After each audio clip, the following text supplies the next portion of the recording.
Morning po, mga kababayan, ma'am sir. This is Jam, the Filipino channel lang niya pong lingkod. So today is August 20, August 5, 2026. At tayo ngayon napupunta dyan sa may Matipid Street, sikat na village sa Diliman, Quezon City. At dadalhin po natin sa may Bagong Bayan po yan, sa may Luna Street, Bagong Bayan Project for Quezon City. Okay, magbabalik po tayo mamaya konti po pag nakuha na po natin sila. Disclaimer lamang po ang content po natin ay kalsada at hindi ang passenger, kaya naman sa kasakaliman po na may marinig kayo mga pangalan ng lugar, pangalan ng tao, pangalan ng organization sa government o private man yan, ay wala pong kinalaman ng channel na ito. At wala pong pinapatungkulan. Lahat po na ang pinag-uusapan dito ay pawang dito lamang po yan sa loob. At wala pong pinapatungkulan sa taas. Magbabalik po tayo mamayang unti pag nakuha na po natin sila. Ang ano po, ang bahagi po ito ng New Clark City, na mas malaking New Clark City, 9,000 hectares. Nagawa na po dyan yung sports facilities natin na nakikinabangan ng lahat ng mga mag-aaral na nagkakaroon po ng mga competition dyan. Nandyan na po yung National Academy of Sports. Meron po tayong mahigit na 200 mga estudyante dyan. Marami dyan taga-tatak. So, ang ano po namin dito, ang punto ay meron po dito ng mga development na area na nakalaan. Kagaya po ng gumagawa tayo ng tren, gumagawa tayo ng kalsada. So, meron po talaga magkakaroon ng disturbance. So, pero hindi naman po ito na napauna-una po natin sinasabi public natin ito, nakatulong po ito sa gobyerno. Ibig sabihin, lahat tayong Pilipino, mag-aari natin ng lupa ito. Ito nagsigilan lang. So, at meron na kaming na-dedicate na area para sa ating mga tubo. So, meron na more than that, mas marami, malaki pa yun. Kesa sa tinitingnan namin ito, more than 15,000 hectares. No? At nakapagbigay na rin tayo nung dinevelop ang PTA nung umalis ang mga Marikano. More than 10,000 hectares naman po ang binigay para sa mga farmers. So marami na po yan. Hindi ko lang po alam kung anong nangyari. Baka binenta ng mga farmers na po natin. Pero ang point ko lang, ito pong lugar na ito ay In 80 meters, turn right onto Matino Street. Kung meron pa mag-display engineer, merong paglilipatan. Marerelocate sila. So, meron po, doon din mismo. Alam niyo po, nung ginawa ko yung project na to, ako po yung unang-una na-census. Tinignan ko yung mga tao doon, 2014, Kinausap ko yung mga matatanda doon. Kasi ako galing din po ako sa pamilya ng mga matataka. So, alam ko po yung concern nila. So, kaya natin ako, sabi ko, Continue for 500 meters, then turn left onto Malamute yung mga Street. tao dito. Hindi po mga professional o squatters. No? So, ay talagang mga androon. Pero, nagkataon na lupa ito ng gobyerno. So, ang ginawa po namin sa mga una, for example mo lang po, sa una namin mga development, yung pong mga tinamaan po na iilan na bahay doon, ay inusog lang namin ng konti. Andun pa rin sila. No, kasi andun yung mga kamag-anak nila, ang kaklase ng mga anak nila, andun yung mga kumpare nila. So, walang displacement na malaki. No? Hindi mo kapag sa Maynila, dinadala sila sa Rizal o dinadala sa probinsya. So, ayaw nila. Pero dito po, pinag-usapan namin sila. Usog lang namin kayo para magawa namin yung kalsada. At meron po financial assistance. So, ito po yun, no? Halos, kung bibigyan niyo po, halos 1 billion na piso na po yung binigay namin financial assistance sa kanila. Pangalawa, hindi po kami kikilos nang walang abiso sa mayor, sa mga nakaupong LGU, sa leaders at sa kapitanin pa, hanggang kay governor. Nung una po, kausap na natin sila. So, lagi po itong may pakikipagtulungan. Kaya nga po, ulat ako, meron po lumalabas na ulat. Pinapanood ko nga po yung mga ibang ulat. Sabi ko, hindi naman sa amin itong mga pinapakita dito, mga nagre-reklamo, mga IP, hindi sa amin yun. Yung mga iba naman po na sinasabi doon na pinapalayas na. Kasama ko lang po sila nung Friday, nangingi sila ng fertilizer namin para sa saka nila. Binigyan namin sila. So, binulungan ako ng mga AISA na tinatakot sila ng mga ibang leaders. So, kasi, Masyadong maniniwala engineer doon sa mga balita sa social media. Yun lang yun nga po, ang problema po, nag-emotional yung ating mga mamamayan. Ang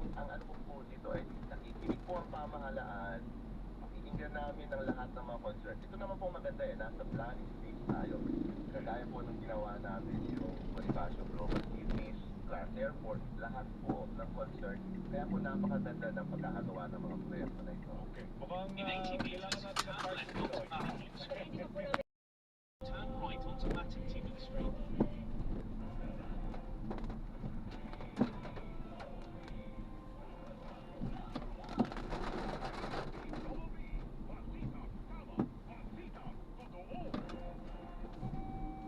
In 40 meters, turn right.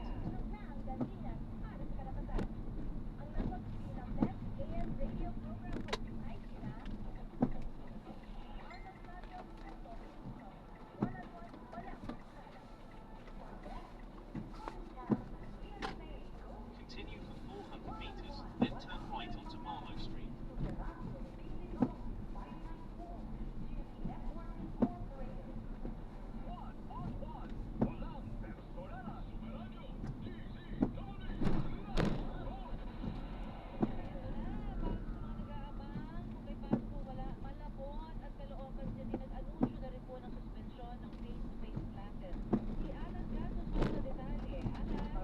Patay sa social media account, itong si Mayor Anong Malapitan ng Caloocan ay dapat itigil na nung mga nasa social media yung kaka-refresh ng kanilang profile page.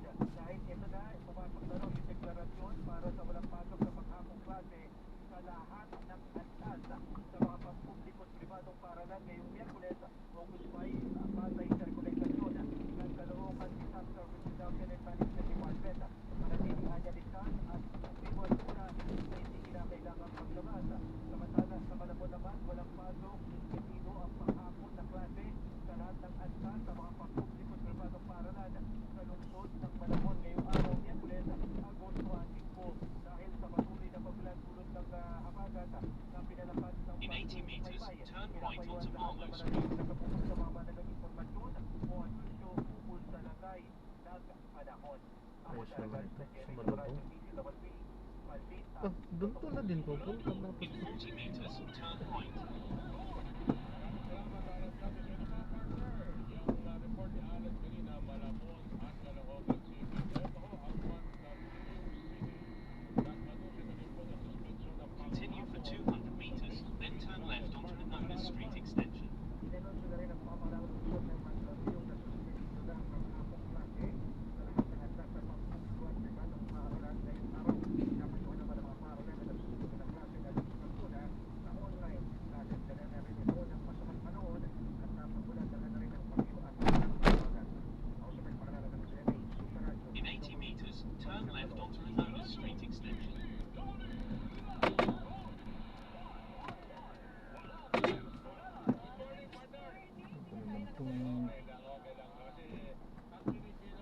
Walang pakialam eh.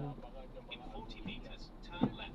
sa ating mga mensahe na nagsasabi sa Facebook na DCW Connection. Wala pa ba nanunsyo dahil bang walang pag-asang niliwanag na kalangitan? Dilim, unti-unti, tapos niliwanag bang tapos patilim na naman.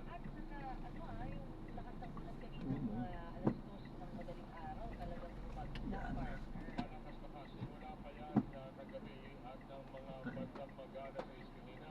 Ang baba ng ulam, kita-kita ko sa MRT.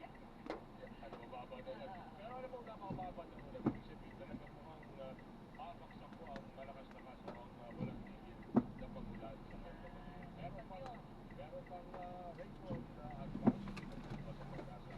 So ito lamang partner para po sa kapupulas-pulas naman na dito sa mga radyo na yung umagang ito. Gusto po sa Pressure. Kasi dyan na.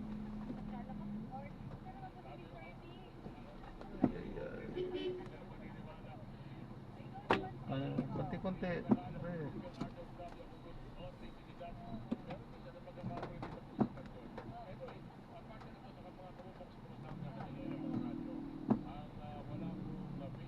Pakialam ko, hindi niya konti-konti.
hindi nababawi ang PRO. Yan yung naging deklarasyon ni Akbaya Party List Representative Prince Saldana kasabay sa paghahain niya kasama ang ilang labor leader sa Continue for pangangagawa 800 meters, ng then Division turn para left onto ipabasura ang Rural Boulevard. Temporary Restraining Order o TRO ng Pasig Regional Trial Court laban sa 85 pesos na wage increase sa Metro Manila. Kabilang sa petitioners ay ang National Union of Workers in Hotel, Restaurant, and Allied Industries, Alliance of Filipino Workers, Workers Solidarity Network at ang Labor Education and Research Network. Ay kay Congressman Saldana, urgent o kailangan alisin na ang TRO dahil kung hindi magiging proceeded ito o pamamaligtad at gagamitin pa laban sa anumang wage hike sa ating bansa. Sin pa ng kongresista malinaw sa Article 126 ng Labor Code na bawat itiak mo ang isang wage order at kung may issue laban sa wage order at tamang venue para sa apela ay ang Regional Wage Board at hindi ang RTC. Kasabay Continue nito, straight at the umaapela si first Saldana traffic sa light, Korte Suprema then na at the mangibasos second na traffic at light, turn investigahan left. ang mga hukom na haharang o humaharang sa wage order. Anya, ang Korte Suprema ay merong administrative supervision sa lahat ng korte at mga personnel nila at dapat na siyasatin ang mga sumusuway sa mismong batas. Ako si Saldana Marie, sa GMA, sa Radyo, Sinabuhi, Balitang Totoo.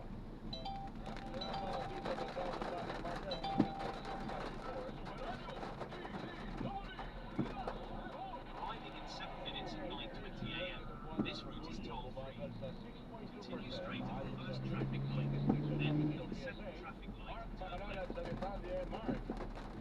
Ay, na ng Marta, 0.2% inflation rate ng buwan ng Hulyo 2020. Mas mapapag ito kung kukumpara sa 0.4% inflation noong Continue for 400 meters, then turn left onto Rural Boulevard.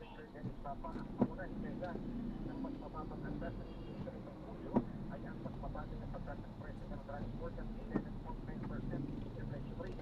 Pangalawang dahilan ng mas mababang antas ng inflation ay ang mas mababa na pagtas ng presyo ng education services na mayroong akbang na 1.9%.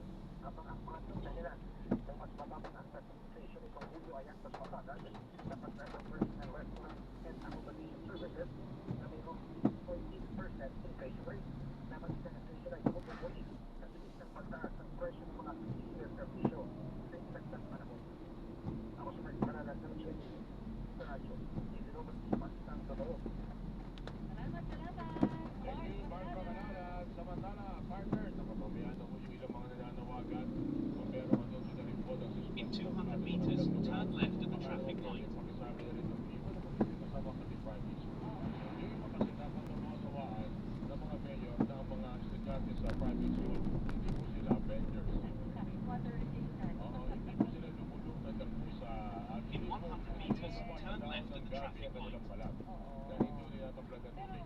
Kung ka kasi sa private school, diba? Different discretion lang. Na yun ang paano sa akin. Totoo po yun. Yun naman po yun. Alam naman, at kabayan na po natin, Lungsod ng Maynila, kumusta na, Yorme?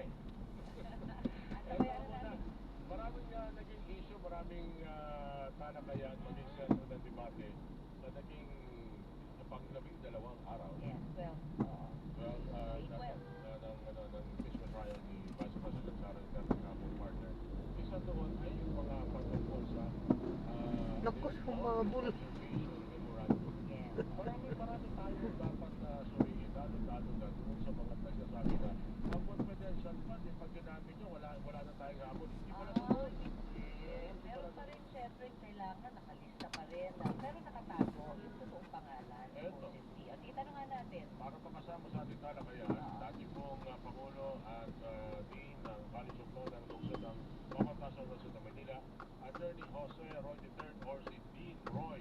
Dean Roy, magandang umaga po muli sa inyo. Welcome back sa one-on-one. Walang personahan. Hi, Dean. Magandang umaga, Collie. Magandang umaga, Orly. Magandang umaga, mga kababayan. And to everyone else, good morning. Tingnan po ngayon. Hindi tulad na nakarang araw, putol-putol ka. Ayun mo ba? Kada sentence ka, putol-putol. Buti na lang kayo inayos. Tapos naka-TV pa kami. Tapos pitigil yung Free Prison TV kung na rin nakaganyan siya. Kumusta natin? Nasa bahay na si Ella, suspended ang pasok nila. Dapat sinabi na lang ng maaga ang Venezuela. Kaya sa alas 8 sila naiwan nagtitigil.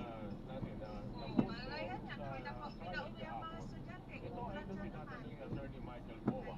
Maganda yung kanyang cross-examination. Dito sa testigo na si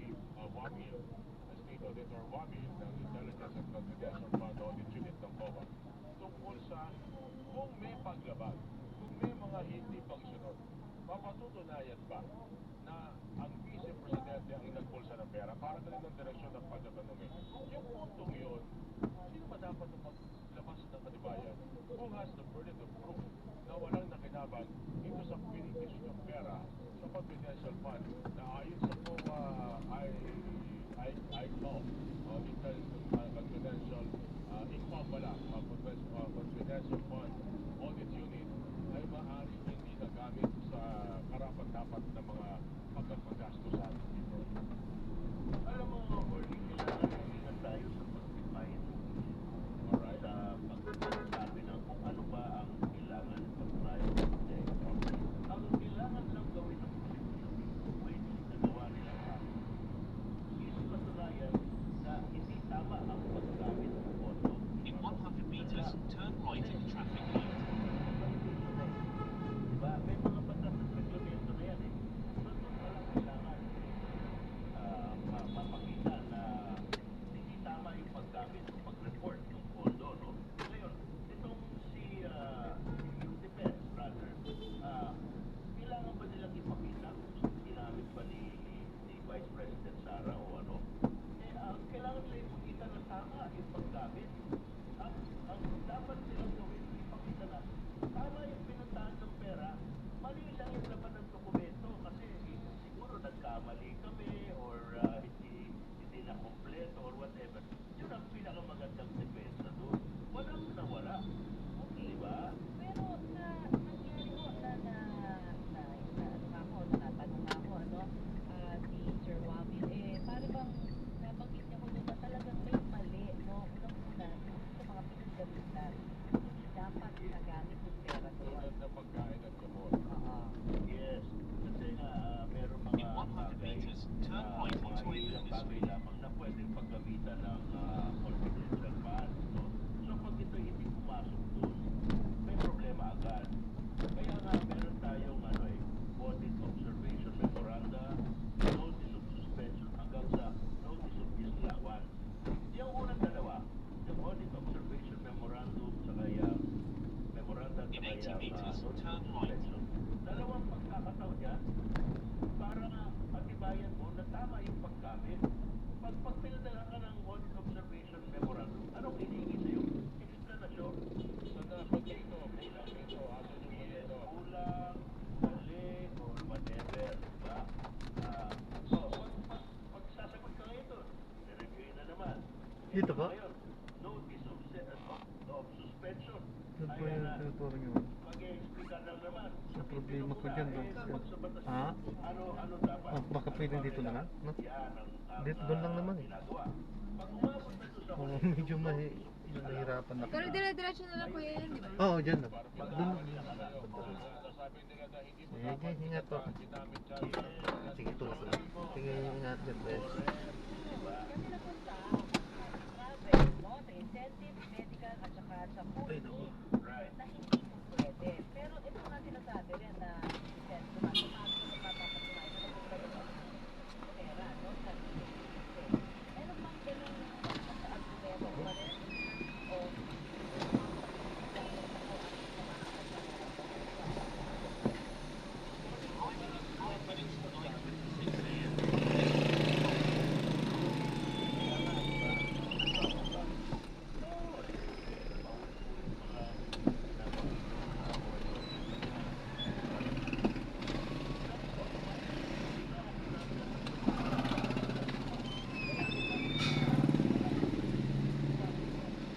Pinaka-hours.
Pick up po.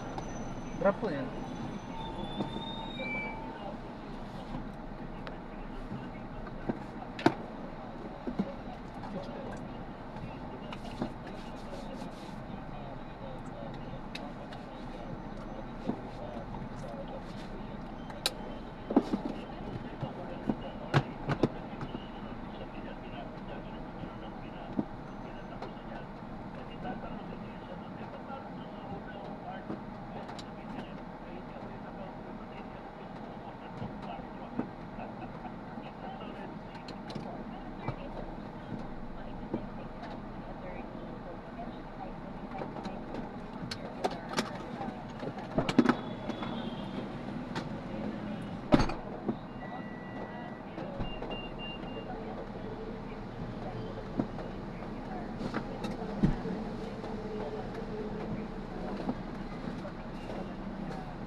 Ay, sorry.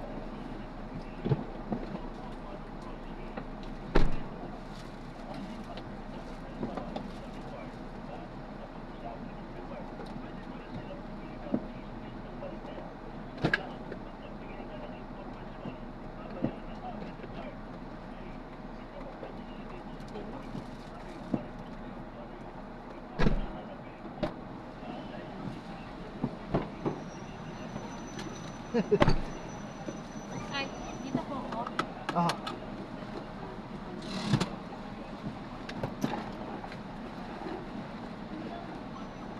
Eh, dito na lang po yung pagkain. Ayos lang po. Pero yung seatbelt po tayo.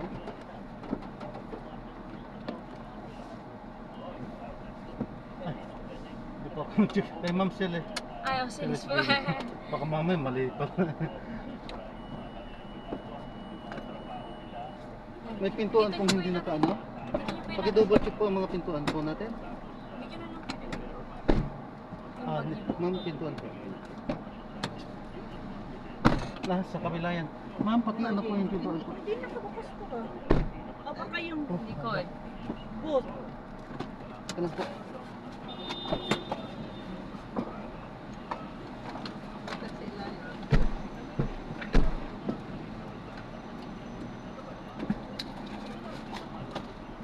Ayun. Hindi po, okay lang po yung bag ko po. Okay lang po, baka maano pa tayo. Ayos lang po. Thank you po. Thank you po. Sanay na rin po ako dyan mo. Ay. Lagi na rin. Para hindi kayo maano. Terminal